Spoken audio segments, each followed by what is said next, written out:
in the neighborhood, Little League was a big deal. Yeah, Little League, yeah. So I played when I was a kid for Rich Haven.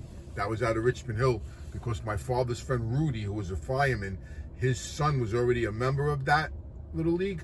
So I played for Rich Haven, but in Ozone Park, you had Ozone Howard. My son played for Ozone Howard, which was run by a Dapper, who was a politician.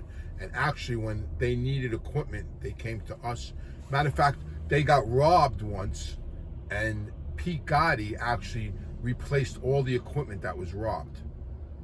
But my son played for Ozone Howard for years. They built a nice little stadium, and Joe Adabo that was his league.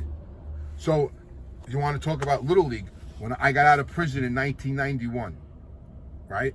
My son was in the Little League in Ozone Howard. So I went to the game. It was a Sunday morning. I went to the game with my son, and Pete Gotti showed up there also. I guess they came to have a meeting, but John Jr. came to see his nephew play baseball. And the three of us were hanging out, talking, watching the game. The next day, my bell rings. I open up the door, and it's two FBI agents. And I say to them, "What's up? What do you want?" They go, "What were you talking about with your two friends yesterday?"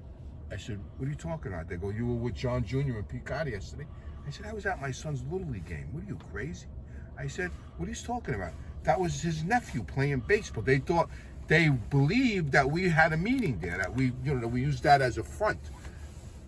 So then the guy tells me, listen, the FBI agent tells me, listen, he went like this, he went, "We have a room full of money." He went, "How does $1,000 a week sound to starters?"